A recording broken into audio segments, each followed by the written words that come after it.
우리 교회는 성서일과라고 하는 세계 교회가 합의해서 주일 성서 본문을 3년치를 정한 것을 성서일과라고 부르는데요.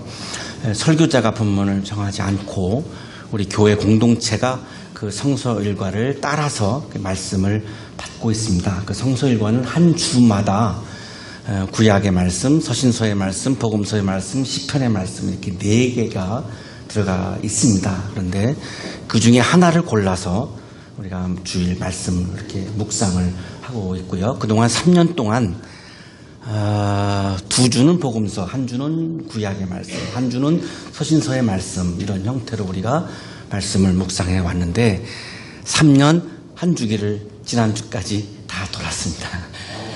그래서 이 3년 동안에 이 4개를 다 돌면 66권을 골고루 읽게 됩니다. 그래서 지금 한 번 이제 이렇게 주기를 지냈고요. 오늘부터 다시 돌아갔습니다. 다시 돌아가서 3년 전 오늘에는 복음서를 묵상했는데요. 이제는 3년 동안 읽지 않았던 본문을 다시 또 선택을 해서 4개 중에 하나를 선택해서 또 이제 이렇게 3년 동안 말씀을 묵상하게 됩니다. 그래서 오늘 성서일과가 로마서에 이렇게 해당하게 됩니다. 안셀름 그림이라고 하는 이 신부님은 독일 렌 윙크하우젠에서 태어났고요.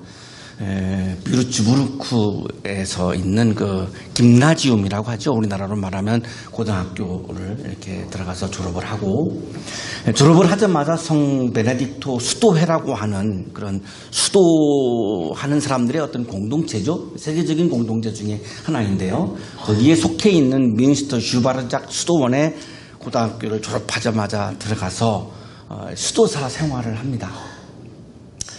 이 수도사 생활하는 것은 이제 하나님과 연합하기 위한 그런 노력이고요. 하나님을 만나기 위한 노력이고 하나님 안에 존재하려고 하는 그런 목적으로 수도 생활을 하는 거죠. 근데 이 성 베네딕토 수도회에서 운영하는 성 안젤모 대학이라고 하는 대학이 있는데 이 대학에 들어가서 철학과 신학을 공부합니다. 그리고 다시 이제 그 고등학교를 다녔던 김나지움을 다녔던 뮤르츠부르크 대학에서 신학 박사 학위를 받습니다.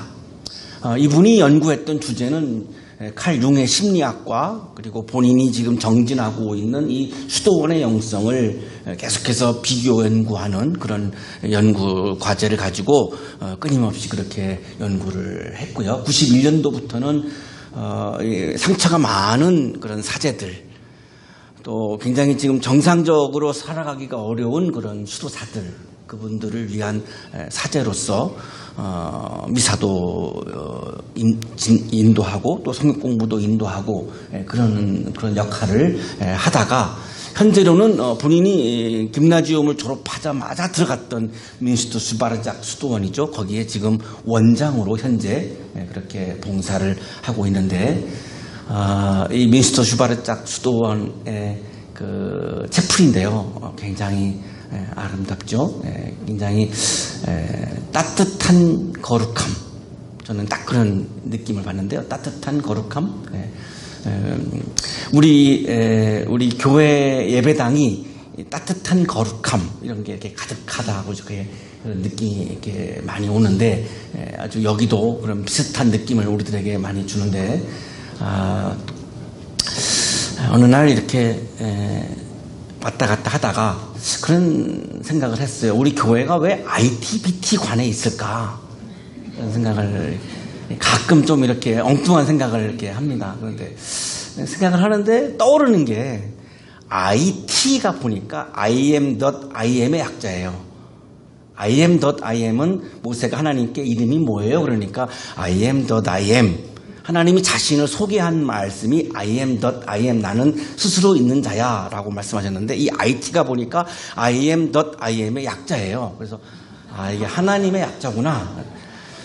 BT는 뭘까 또 생각을 했는데 Beautiful Thinking 하나님 안에서 아름다운 사유를 하는 곳이 바로 우리 한양대학 채풀이구나 이런 엉뚱한 생각을 한 적이 있습니다만 여기 들어오면 참 따뜻한 거룩함 이런 게 많이 느껴지는데 지금 여기 수도원에도 커트 사진을 보니까 굉장히 우리하고 흡사한 그런 느낌을 주는 수도원이고요. 거기서 지금 수도원 원장을 하고 계시고 60에서 한 80권 굉장히 다작을 하신 또한 저술가이기도 하고요. 영성에 대한 굉장히 많은 책들을 쓰셨고 그 중에 하나가 삶의 기술이라고 하는 책을 쓰셨습니다. 이 여기에 나오는 심판하지 말아라고 하는 그런 글을 인용하겠습니다. 수도승이 자기 수련을 통해 하나님에게 도달했는지 여부는 이 수도사들이 이 수도를 하는 목적은 하나님과 연합하고 하나님의 존재 안에 내가 머물고 이게 목적이죠. 이게 목표예요. 인생의 목표예요. 그래서 수도원에 들어간 거죠. 근데 그 여부를 어떻게 알 수 있느냐라고 하는 질문이죠. 남을 심판하는가 그렇지 않은가를 보면 안다. 내가 하나님과 연합했는지는 내가 다른 사람을 심판하고 있느냐 심판하지 않고 있느냐를 보면 그거를 측정할 수 있다. 이렇게 이분은 얘기를 하는 거죠. 자기 수련을 한 뒤에도 여전히 남을 심판한다면 엄격하게 금식하고 심한 노동을 한다 한들 아무런 소용이 없다. 수도원에서 제일 많은 시간을 할애하는 게 기도하는 시간과 노동하는 시간입니다. 우리나라의 예수원이 그렇게 비슷한 그런 수도원 중에 하나이기도 한데요. 아무리 내가 기도하는 시간을 늘리고 노동하는 시간을 늘렸어도 내가 여전히 내가 다른 사람을 심판하고 있다면 나는 아직 그 수도의 세계에 들어가기가 어렵다라고 보면 된다라고 하는 이 말씀을 하고 있습니다. 자기 수련은 단지 그가 다른 사람보다 높이 오를 수 있다는 것을 확인시켜 주었을 뿐이다. 자기 수련은 그의 자존심을 만족시켜 주었고 자긍심을 고양시켰다. 내가 다른 사람을 심판하고 있다면 내가 아무리 많은 기도를 하고 아무리 많은 노동을 했다 할지라도 그것은 나 자신을 위한 이기적인 수도일 뿐이다 라고 하는 말씀을 하고 있습니다. 그런 반면 자기 수련을 하면서 자기 자신을 만난 사람, 수도를 통해서 참 자아를 만난 사람, 하나님의 사람인 하나님의 존재 안에 머물고 있는 하나님의 사람인 나를 발견한 사람, 억압된 욕구가 솟구침에도 불구하고 독방에 머무르며 이겨낸 사람들은 남을 심판하려 들지 않는다. 진심으로 수도를 통해서 기도와 노동을 통해서 하나님의 존재 안에 머무는 사람들은 다른 사람을 심판하려고 해도 그것이 가능하지 않다. 그래서 많은 교모들은 옛날에 아주 위대한 영적인 스승을 말하는데요. 이렇게 경고한다. 자기 자신에게 머물라.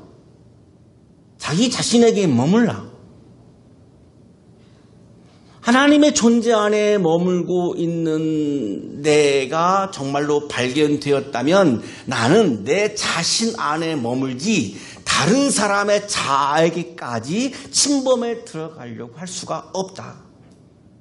그래서 진정으로 하나님의 존재 안에 머무는 사람은 다른 사람의 세계에 침범하지 못하기 때문에 다른 사람을 심판할 수도 없다. 반대로 내가 다른 사람을 심판하고 있다면 아직도 나는 하나님의 존재 안에 머물고 있지 못하는 상태이다. 자기 자신의 진료와 대면하라. 그리고 다른 사람을 심판하지 마라. 포이에멘 교부가 요셉 교부에게 청했다. 어떻게 해야 수도승이 되는지 말해 주십시오. 요셉 교부가 대답했다. 행동을 할 때마다 스스로에게 이렇게 묻게 나는 누구인가? 그리고 아무도 심판하지 말게. 신앙은 하나님을 향하는 것, 이것을 신앙이라고 할 수 있고 하나님을 향해서 막 하다가 하나님의 존재 안에 머무는 상태가 하나님과 내가 연합하는 상태이고 그것이 아주 성숙한 신앙인, 하나님 나라의 기쁨 속에 들어간 진정한 신앙인이라고 부를 수 있는데 그것은 다른 사람의 세계에 자꾸 침범에 들어가고 다른 사람을 심판하는 한 그 세계 속에 들어가는 것은 어렵다. 하나님의 존재 안에 머물러서 하나님 나라의 기쁨을 누리기를 원한다면 나 자신의 세계에 머물러라. 그리고 내 안에서 내 안에 와 계시는 하나님을 만나고 그 하나님을 만났으면 그것으로 족하다. 다른 사람 안에 와 계시는 하나님까지 만나려고 하는 것은 욕심일 뿐이다. 다른 사람을 심판하지 말아라고 하는 것을 이분은 도덕적인 차원에서가 아니라 우리가 하나님을 만나고 하나님과 연합하는 차원에서 굉장히 간절하게 이렇게 글을 통해서 우리에게 호소를 하고 있습니다. 오늘 성서 일과의 말씀도 가장 핵심은 형제나 자매를 심판하지 말아라 라고 하는 말씀인데요. 이 말씀이 나오는 배경을 좀 살펴봐야 할 것 같습니다. 로마서니까 로마 교회의 교인들에게 주신 말씀이죠. 이 로마 교회 안에는 두 부류의 사람들이 있었습니다. 하나는 유대인 그리스도인들이고 하나는 이방인 그리스도인들, 유럽 사람들과 이스라엘 사람들, 쉽게 말하면 이렇게 두 부류에 있었던 거죠. 이 두 그룹의 공통점은 믿음이 있다는 것입니다. 그러니까 교회 구성원이 된 거죠. 믿음은 삶의 방향이 나 자신보다 하나님을 향하는 것을 우리가 믿음이라고 부르는 거죠. 아직도 여전히 하나님보다 내가 더 중요하고 나를 향하고 있다면 그것은 나는 그냥 자연인 상태인 것이고요. 이거 어려운 일이지만 우리가 다 이기적일 수 없지만 그럼에도 불구하고 그거를 극복해내서 나보다 하나님 중심 이렇게 이거를 방향을 전환하는데 성공을 해서 하나님 중심의 삶을 살아가는 것을 우리가 신앙이라고 부를 수 있는데 이 부분은 유대인과 유럽인들이 다 똑같았다라고 하는 겁니다. 자, 그런데 다른 점은 뭐냐? 이 신앙의 성숙도가 다를 수밖에 없다고 하는 거예요. 차이가 있다는 거죠. 믿음이 좋다, 믿음이 약하다 이렇게 우리가 다른 사람들의 믿음을 판단할 수도 있고요. 할 때도 있습니다. 이것은 상당히 위험하다는 겁니다. 왜냐하면 하나님의 판단과 내 판단이 다를 수 있기 때문입니다. 저는 한 가지를 보고 저분의 믿음은 약하구나 이렇게 판단했는데 하나님은 그분의 믿음이 굉장히 성숙했다라고 보실 수 있다는 겁니다. 왜? 저는 한 가지만을 보는 거지 전체를 그분의 전체의 삶을 볼 수가 없기 때문이죠. 굉장히 그것은 위험하다는 겁니다. 오늘 성서 일과의 말씀은 놀랍게도 믿음이 강한 사람은 유대인 그리스도인이 아니라 이방인 그리스도인이라고 말씀합니다. 믿음이 약한 사람은 이방인 그리스도인이 아니라 유대인 그리스도인이라고 말씀합니다. 그래서 복음서에도 보면 예수님이 참 너의 믿음이 크구나, 너의 믿음을 본 적이 없다, 너의 믿음이 최고다라고 칭찬한 사람들은 거의 다 이방인들이었습니다. 유대인들에게 그런 칭찬을 하신 예가 거의 없습니다. 자, 여기 오늘 로마서의 말씀도 믿음이 강한 사람은 이방인이고 믿음이 약한 사람은 유대인이라고 말씀합니다. 그 이유가 이제 나오는데요. 이방인들은 유대인들의 율법의 영향을 받지 않고 자라난 사람들입니다.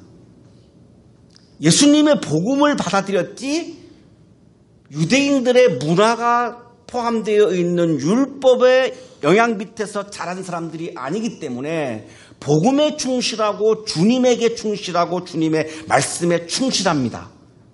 그래서 율법으로부터는 자유로워요. 율법에서 먹지 말라라고 하는 것들에 대해서 전혀 죄책감을 느끼지 않아요. 그래서 다 먹어요. 뭐든지 다 먹습니다. 먹는 거에 제한이 없어요. 그렇지 오로지 율법의 형식에 얽매이지 않고 그냥 정말 하나님을 향하고 하나님을 만나고 하나님의 존재 안에 머무르는 것이 신앙의 목표예요. 그러다 보니까 형식과 율법에 얽매이지 않다 보니까 정말로 말씀을 통해서 기도를 통해서 하나님을 만나는 경험을 하는 거예요. 이 사람들을 로마서는 믿음이 강한 사람들이라고 얘기를 해요. 반대로 유대인 그리스도인들은 그럼 왜 믿음이 약한 사람들이냐? 이 사람들은 율법의 영향에서 자라난 사람들이에요. 이걸 벗어나기가 어렵습니다. 어릴 때부터 이걸 훈련받았기 때문에. 자, 그런데 율법은 형식적인 면이 강합니다. 뭐 돼지고기 먹지 말아라 막 이런 것들은 다 뭐냐면 형식이죠. 돼지고기를 안 먹는다고 해서 하나님을 사랑하는 건 아니죠. 돼지고기를 먹어도 하나님 사랑할 수 있죠. 자, 이렇기 때문에 형식에 얽매여 있는 한 더 하나님을 향하고 하나님의 존재 안에 머물고 하나님과 연합하는 것이 오히려 더 율법 때문에 방해를 받는 겁니다. 그래서 진정으로 보면 오히려 율법에 매여 있지 않는 사람보다 믿음이 약한 거예요. 하나님을 만나고 주님의 존재 안에 머물고 주님과 연합하는 차원에서 신앙을 본다면 믿음이 약한 거예요. 돼지고기를 먹느냐 안 먹느냐의 입장에서 본다 그러면 훨씬 더 이분들이 거룩한데 로마서는 이분들이 더 믿음이 약하다고 얘기합니다. 그게 중요한 것이 아니기 때문에 하나님이 중요한 거지 돼지고기를 먹느냐 안 먹느냐는 하나도 중요하지 않다는 거예요. 이 두 그룹 사이에 갈등이 생기죠. 왜 너희가 믿음이 강해? 왜 우리가 믿음이 약해? 이거 당연히 갈등이 생길 수밖에 없어요. 이 갈등이 일어나는 것이 대표적으로 두 가지인데 하나는 음식 문제이고 하나는 절기 문제예요. 이 음식 문제와 절기 문제를 바라보는 관점의 차이에서 이 두 그룹 사이에 갈등이 생겼습니다. 믿음이 강한 사람들은 이방인 그리스도인들, 음식에 대해서 자유로운 사람들, 믿음이 약한 사람들은 음식에 대해서 제한하는 것을 신앙으로 여기는 사람들. 그러니까 진짜 신앙이 좋은 것이 어떤 거냐라고 하는 것에서 갈등이 생길 수밖에 없죠. 굉장한 논쟁이 벌어질 수밖에 없는 거죠. 이것이 교회 공동체를 위협하는 데까지 간 겁니다.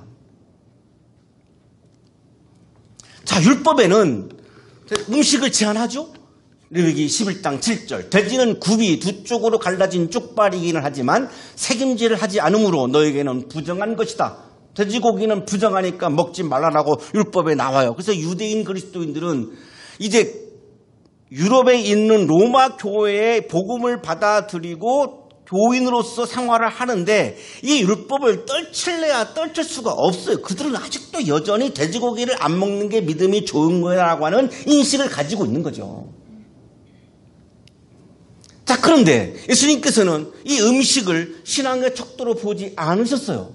이 율법을 완성하셨어요. 어떻게 완성하셨냐면 모든 음식은 깨끗하다. 마가복음 7장 19절에 음식에 제한을 두지 않으셨어요. 예수님은. 이거는 뭐냐면 음식의 문제는 신앙의 문제와 상관이 없다 이렇게 말씀하신 거예요. 레위기하고는 충돌하는 말씀이에요. 그래서 유대 제사장들, 바리새파인들, 율법학자들이 예수님과 부딪힌 겁니다. 율법과는 다르거든요. 예수님은 분명히 마가복음 7장 19절에서 모든 음식은 깨끗하다. 들어가는 것은 더러운 것이 하나도 없고 우리들의 마음에서 나오는 것이 더러운 거다. 음식은 아무 상관이 없다. 믿음과 관계가 없다. 이렇게 말씀을 하셨죠. 자, 그러니까 이 예수님을 만났던 이방인들은 음식에 대해서 자유로울 수밖에 없고요. 레위기 문화 전통에서 자라나온 유대인 그리스도인들은 아직도 여전히 예수님이 이렇게 말씀한 거를 들었지만 아직도 이 몸속에 체화되어 있는 말씀은 모든 음식은 깨끗하다라고 하는 예수님의 말씀이 체화되지 않고 돼지고기는 부정하다라고 하는 게 강하게 자리 잡고 있어요. 그래서 아직도 예수를 받아들였지만 복음을 받아들였지만 속에는 음식은 신앙의 문제와 관련이 있다라고 하는 신앙을 가지고 있는 거죠. 이것에 충돌을 한 거예요. 자, 그러면 로마 교인들에게 편지를 보내고 있다고 볼 수 있는 그러면 바울은 어떤 입장이냐? 율법, 이 사람도 유대인이지만 율법이 아닌 예수님의 입장을 따릅니다. 자, 예수님은 인자는 와서 먹기도 하고 마시기도 하니 그들이 말하기를 보아라 저 사람은 마구 먹어대는 자요 포도주를 마시는 자요 세리와 죄인의 친구다. 유대인들이 공격을 했어요. 예수님에게. 세례 요한의 공동체는 금식도 하고 포도주도 안 마시는데 왜 당신 공동체는 당신과 제자들은 금식도 안 하고 막 맨날 먹고 그리고 맨날 마시고 거룩하지 않지 않느냐라고 막 공격을 했고요. 세례와 세위인들과 어울려서 먹고 마시고 이런 게 과연 거룩한 거냐라고 하는 공격을 끊임없이 예수님 공동체에 했어요. 그러니까 바울은 예수님은 음식 문제는 신앙과 무관하다고 하셨구나. 그래서 바울도 그 입장을 따라요. 그래서 이렇게 얘기하죠. 시장에서 파는 것은 양심을 위한다고 하여 그 출처를 묻지 말고 무엇이든지 다 먹으십시오. 유럽에서는 음식을 만든 사람들이 거기 워낙 신들이 많기 때문에 이 재단에다가 그거를 바친 다음에 또 가지고 와서 그거를 파는 경우가 상당히 많았습니다. 신전이죠. 신전에다가 그거를 이렇게 들였다가 가지고 와서 파는 경우가 많아서 유대파 사람들은 그거를 먹지 않았어요. 그 부정한 음식이라고 제사 음식이기 때문에. 자, 이거를 말씀하는 게 바울은 시장에서 파는 것은 양심을 위한다고 하여 그 출처를 묻지 말고 신전에 갔다 왔느냐 안 갔다 왔느냐 이런 거 묻지 말고 무엇이든지 다 먹으십시오. 고린도전서 10장 25절에 나오는 말씀인데요. 무엇이든지 다 먹으십시오. 소고기는 먹어도 되고 돼지고기는 먹으면 안 된다. 이런 거 상관이 없다. 믿음과 관계가 없다. 소고기든 돼지고기든 보신탕이든 다 먹어라 이거예요. 상관이 없다. 그건 신앙의 문제가 아니라 그러니까 음식의 문제이지 건강의 문제이지 문화의 문제이지 우리가 예수님을 만나고 하는 신앙의 문제, 구원의 문제와는 아무런 관련이 없다라고 이제 이렇게 바로 이렇게 얘기를 한 거죠. 이렇게 하는 이유는 뭐냐면 음식 문제를 갖고 굉장히 로마 교회 공동체가 갈등과 싸움이 일어났기 때문에 그렇습니다. 박익수 교수의 주석입니다. 본문은 이처럼 교회 안에 있는 두 그룹 사이의 긴장과 갈등을 해소시키려는 목적으로 쓰여졌다. 자, 바울의 입장은 음식에 대해서 자유로운 이방인들의 입장이에요. 그러나 이방인들의 입장만을 얘기하지 않습니다. 오늘 본문을 읽어보면. 바울이 본문을 주시는 목적은 이 두 그룹 사이의 화해와 사랑을 이루려고 하는 차원에서 말씀을 전개합니다. 예수님의 말씀을 따라서 음식에 제한이 없는 이방인 그리스도인 그들을 믿음이 강하다라고 말씀하고 있고 율법을 따르는 음식을 제한하는 유대인 그리스도인들은 믿음이 약하다고 말씀은 하지만 한쪽 편을 들지 않고 이 두 그룹 사이에 어떻게 하면 화해가 이루어질 수 있을까? 사랑의 관계가 이루어질 수 있을까? 이것이 오늘 성서 일과의 핵심적인 취지입니다. 본문에 들어갑니다. 여러분, 믿음이 약한 이를 받아들이고 그의 생각을 시비거리로 삼지 마십시오. 로마 교인들에게 하시는 말씀인데요. 믿음이 약한 사람들은 우리가 앞에서 봤습니다만 유대인 그리스도인들, 음식의 제한과 신앙의 관계가 있다고 생각하는 사람들에 대해서 그 사람들의 그러한 생각을 시비 걸지 말아라. 물론 나도 음식의 제한이 신앙과 무관하다고 나도 생각한다. 예수님도 그렇게 말씀하셨다. 하지만 그럼에도 불구하고 음식의 제한이 신앙과 관계가 있다라고 생각하는 사람들의 그 생각에 대해서 공격하고 시비 걸지 말아라. 시비는 디아크리시스, 패싱 저지먼트, 심판을 의미합니다. 이걸 우리가 번역으로 지금 시비라고 번역을 했는데 심판하지 말아라. 그거를 판단하지 말아라. 그들의 생각이 유치하다, 그들의 생각이 잘못됐다 이렇게 판단 내리지 말아라. 그냥 열어두어라. 그들도 그렇게 생각할 수 있다라고 열어두어라. 지금 로마서의 말씀 핵심은 그거예요. 어떤 사람은 모든 것을 다 먹을 수 있다고 생각하지만 믿음이 약한 사람은 채소만 먹습니다. 이방인 그리스도인들은 율법의 문화에 자라나지 않았기 때문에 뭐 돼지고기든 소고기든 뭐든지 다 먹을 수 있다.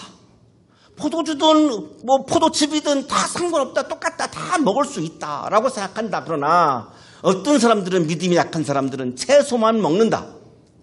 유대인 문화에서 자란 사람들은 율법 때문에 돼지고기를 먹을 수 없다. 그거를 이해를 해주면 안 되겠냐. 돼지는 구분 갈라졌지만 책임질을 하지 않으므로 당신들에게 부정한 것입니다. 당신들은 이런 짐승의 고기를 먹어서는 안 되고 그것들의 주검도 먼저 만져서는 안 됩니다. 신명기 14장 8절에 나오는 말씀인데 돼지고기를 먹지도 말고 죽은 돼지고기는 건드리지도 말라라고 하는 율법이 나옵니다. 그렇기 때문에 이들은 이거를 안 먹는 거고 이 안 먹는 거를 신앙과 연결시키고 있는데 그것이 잘됐다 잘못됐다라고 하는 판단은 하지 말자. 그들의 그 문화 속에서 그렇게 자라나온 것을 그걸 좀 이해를 좀 하자.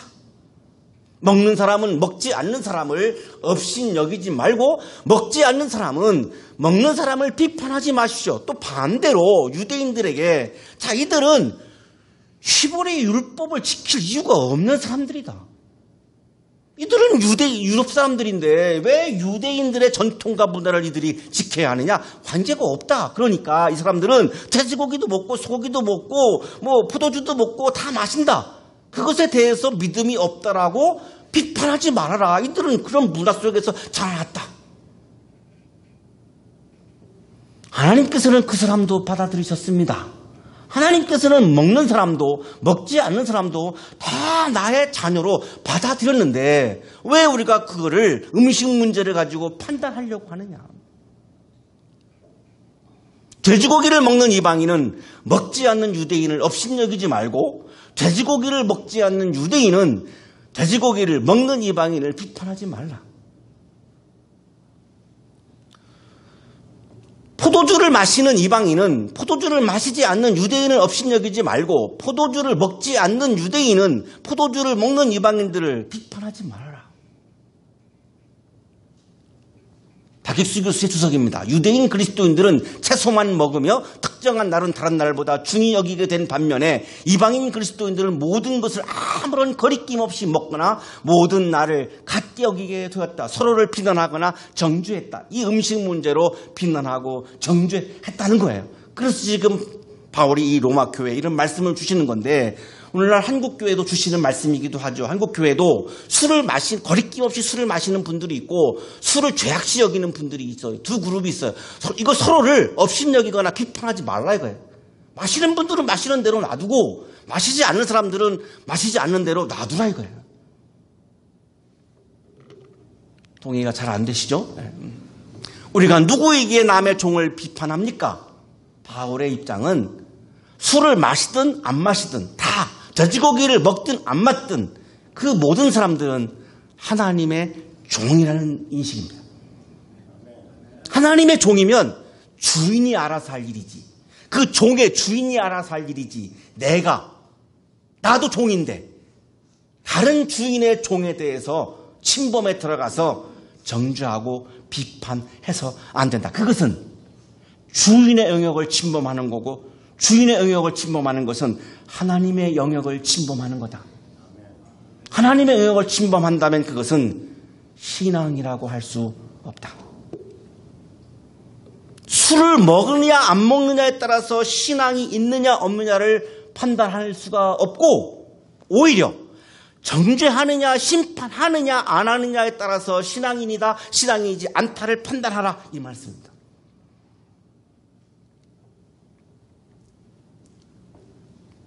다른 사람을 비판하는 것은 하나님을 향하는 믿음의 사람으로서는 할 수가 없다. 하나님의 존재 안에 머물고 있다면 내가 그분의 종을 내가 감히 어떻게 판단하고 비판할 수 있는가? 어떤 사람은 이 날이 저날보다 더 중요하다고 생각하고 또 어떤 사람은 모든 날이 다 같다고 생각합니다. 유대인들은 안식일이 특별히 중요하다고 생각하지만 유럽 사람들은 안식일이라고 하는 문화에 대해서 전혀 경험하지 않았기 때문에 모든 날이 다 똑같다고 생각한다는 거죠. 각각 자기 마음에 확신을 가져라. 안식일이 특별히 중요하다고 생각한다면 그것에 대해서 확신을 가지고 다 똑같다고 한다면 그것에 대해서 확신을 가져라. 그걸 갖고 신앙을 판단할 수가 없다. 그걸 갖고 신앙과 연결시키지 말아라. 어떤 날을 더 존중히 여기는 사람도 주님을 위하여 그렇게 하는 것이고 유대인도 그리스도인도 다 어떤 날을 특정한 날을 중하게 여기든 중하지 여기지 않든 중하게 여기는 것도 주님을 위해서 그렇게 하는 거고 중하게 여기지 않는 것도 주님을 위해서 그렇게 하는 것이기 때문에 그것에 대해서 갈등할 이유가 하나도 없다. 먹는 사람도 주님을 위하여서 먹고 먹을 때에 하나님께 감사를 드린다. 그리고 먹지 않는 사람도 주님을 위하여 먹지 않으며 또한 하나님께 감사를 드린다. 술을 먹지 않는 사람들은 하나님을 위해서 안 먹는 거다. 그러니까 그거 인정해 줘라. 술을 마시는 사람도 기도하고 술을 마신다. 주님을 위해서 마시는 거다. 그러니까 마시는 것도 내버려 둬라. 비판의 대상이 아니고 싸움의 대상이 아니다. 이것은 신앙의 문제가 아니다. 싸우는 것이 비신앙적인 거지 이 음식 자체는 신앙의 문제가 아니라 그냥 음식의 문제일 뿐이다. 돼지고기를 먹는 이방인 그리스도인도 주님을 위해서 먹었고 돼지고기를 먹지 않는 유대인 그리스도인도 주님을 위해서 먹는다. 모든 그리스도인들은 무엇을 하든지 하지 않든지 다 주님을 위해서 하는 사람이 그리스도인이다. 그렇다면 교회 바깥에 있는 사람을 말하는 것이 아니라 한 교회 공동체 안에 있는 그리스도인에 대해서는 다 동료이기 때문에 그 사람이 술을 먹든 안 먹든 그분의 문화적인 전통을 존중해주고 그거를 신앙과 연결시켜서 그 사람의 신앙을 비하시키거나 약하다고 정죄하거나 그렇게 하지 말아라. 그 사람도 열심히 주님을 향하고 있다. 물론 술을 열심히 마시지만 주님을 열심히 향하고 있다. 서로 심판할 수 없다. 박익수 교수의 주석입니다. 하나님의 은혜에 대한 각자의 독특한 이해와 입장에 따라 다른 행동을 보이는 동료 신자들을 판단하거나 정죄하는 것은 잘못이다. 왜냐하면 비록 행동이나 태도가 다르다 할지라도 그러한 다양한 실천적 태도는 모두 하나의 공통된 목적 곧 하나님의 영광을 위한 것이기 때문이다.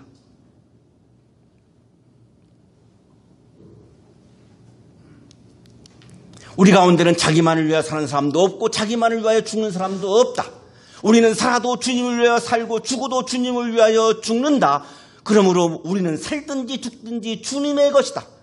내가 술을 마시든 안 마시든 주님의 것은 틀림이 없기 때문에 주님의 소유인 사람을, 주님의 종된 사람을, 그 음식 문제를 가지고 정죄하지 말아라.